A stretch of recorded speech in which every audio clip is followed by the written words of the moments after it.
Hi అండి, welcome to our channel. ఇవాల్టి వీడియోలో మనం ఇంకొక పుణ్యక్షేత్రం దర్శనం చేసుకోబోతున్నాం. మీకు కనుక వీడియో నచ్చినట్లయితే లైక్ చేయండి, షేర్ చేయండి, నా ఛానల్ని తప్పకుండా సబ్స్క్రైబ్ చేసుకోండి. ఇప్పుడు మనం చూస్తున్నటువంటి ఈ రూట్ ఉంది కదండి, ఇది కొత్తగా వేసినటువంటి రూటు. మనం చూడబోతున్న పుణ్యక్షేత్రం ఏదంటే అడెల్లి మహాపోచమ్మ తల్లి దేవస్థానం. ఎప్పుడు నేను వెళ్ళినా కూడా నాతో పాటు మీకు కూడా షేర్ చేస్తాను కదా, అలానే ఈరోజు కూడా అడెల్లి పోచమ్మ తల్లి దేవస్థానాన్ని మీతో పాటు షేర్ చేస్తున్నానండి. ఫైనల్గా అయితే ఇక్కడ అడెల్లికి రీచ్ అయ్యాం. ఇప్పుడు మనం ఇంకా ఈ పుణ్యక్షేత్రం యొక్క దర్శనం చేసుకుందాం. ఇక్కడ ఉన్న అమ్మవారికి పెరుగన్నం సమర్పించి ఏదైనా కోరుకుంటే ఖచ్చితంగా నెరవేరుతుందని భక్తుల నమ్మకం, అది నిజం కూడా. ఈ ఆలయంలో ఉన్న అమ్మవారు తనతో పాటు 6 అక్క చెల్లెలతో దర్శనమిస్తూ భక్తుల కోరికలు తీర్చే కొంగు బంగారంగా వెలసి పూజలు అందుకుంటుంది.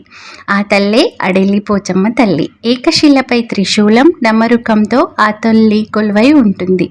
అమ్మవారికి కోనేటి నీటితో వండిన అన్నం పెరుగు కలిపి నైవేద్యంగా సమర్పిస్తారు. ఈ అడెల్లి పోచమ్మ దేవాలయం నిర్మల్ జిల్లా సారంగాపూర్ మండలం అడెల్లి గ్రామంలో కొలువై ఉందండి.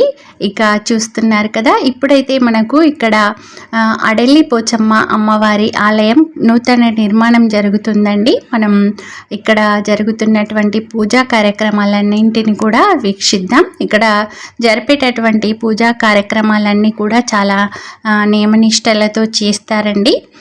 నవరాత్రుల్లో భాగంగా అమ్మవారి ఆభరణాలు గోదావరిలో అభిషేకం జరుపుతారు. ఈ వేడుకకు ఇతర రాష్ట్రాల నుంచి భక్తులు చాలా భారీగా తరలి వస్తారండి.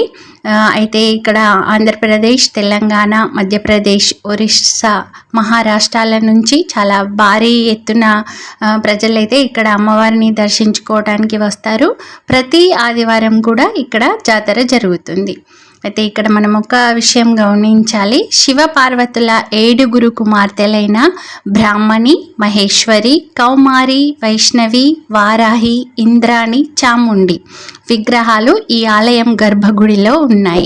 అయితే ఇప్పుడు ఆలయం నూతనంగా నిర్మాణం జరుగుతుంది కనుక మనకు ఒక చిన్న గుడిలో అయితే మనం అమ్మవారిని దర్శించుకోవచ్చండి. నేను అమ్మవారి విగ్రహాన్ని కూడా ఇక్కడ మీకు షేర్ చేస్తాను. ఇక మేము ఫైనల్గా అయితే ఇక్కడ ఉన్నటువంటి అంటే బయట ఏమైతే పూజలు చేస్తామో అవన్నీ చేసి ఇంకా ఆలయంలో ఉన్నటువంటి అమ్మవారిని దర్శించుకోవడానికి వెళ్తున్నామండి. ఇక్కడ మనం మామూలు సర్వదర్శనం ఉంటుంది, లేదంటే మనం స్పెషల్గా టికెట్ తీసుకొని కూడా వెళ్ళిపోవచ్చు. అంటే కొంచెం తొందరగా దర్శనం అవుతుంది. ఇదండి ఇప్పుడు ప్రస్తుతం అయితే అమ్మవారి కొలువై ఉన్నటువంటి ఆలయం. ఇప్పుడు ఆలయం నూతన నిర్మాణం జరుగుతుంది కదా, అప్పటి వరకైతే ఇక్కడ ఉన్నటువంటి ఈ ఆలయంలోనే అమ్మవారిని నెలకొల్పారండి. అయితే ఇక్కడ అమ్మవారికి పసుపు అంటే చాలా ఇష్టం. అంటే ఏ అమ్మవార్లకైనా పసుపు అంటే చాలా ఇష్టం. మనకు మామూలుగా అయితే వేరే టెంపుల్స్కి వెళ్తే పసుపు కుంకుమ 2 బొట్టు పెడతారు కదండి. ఇక్కడ వచ్చేసి మెయిన్గా పసుపు మాత్రమే మనకి బొట్టుగా మనకు సమర్పించుకుంటాము. ఇక్కడ ఉన్నటువంటి ఈ చెట్టు ఏదైతే ఉందో ప్రజెంట్ అయితే ఇప్పుడు ఇక్కడ పూజా కార్యక్రమాలు అనేవి నిర్వహించడం జరుగుతుంది. ఎందుకంటే మనం గర్భగుడిలో అయితే ఏమీ వేయడానికి కుదరదు. ఇక్కడ అమ్మవారికి అయితే పసుపు, కుంకుమ, గాజులు, బియ్యం ఇక్కడ ఒడిపోసుకోవడానికి ఇంకా మనం తీసుకోవాల్సి ఉంటుందండి. అవన్నీ కూడా ఈ చెట్టు దగ్గరే సమర్పించుకుంటాము. మరొక విషయం ఏంటంటే పరశురాముడు ఈ ప్రాంతంలో పర్యటించి ఇప్పుడు అడెల్లి పోచమ్మ వారు ఎక్కడైతే కొలువై ఉన్నారో ఆ గద్దెను ఏర్పాటు చేశాడని మనకు పురాణాలు అయితే చెప్తున్నాయి.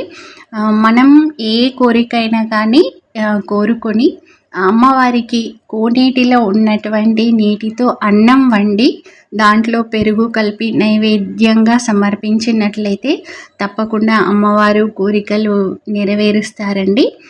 ఇదండి ఇప్పుడు జరుగుతున్నటువంటి ఆలయ నిర్మాణం, నూతన భవన నిర్మాణం. ఇక మనం నూతన ఆలయాన్ని కూడా ఇక్కడ నేను మీకు షేర్ చేస్తున్నాను, చూడండి. ఇక నూతన ఆలయం మనకు త్వరలోనే ఇది అంటే ఓపెన్ చేస్తారటండి. ఇది ఒక మంచి ముహూర్తాన ఇక్కడ పూజలు అవి చేసేసి ఈ ఆలయం అనేది ప్రారంభం అవుతుందని చెప్తున్నారు. ఈ నూతన ఆలయం ప్రారంభమైన తర్వాత కూడా నేను మీకు వీడియోలో కంపల్సరీగా షేర్ చేస్తాను.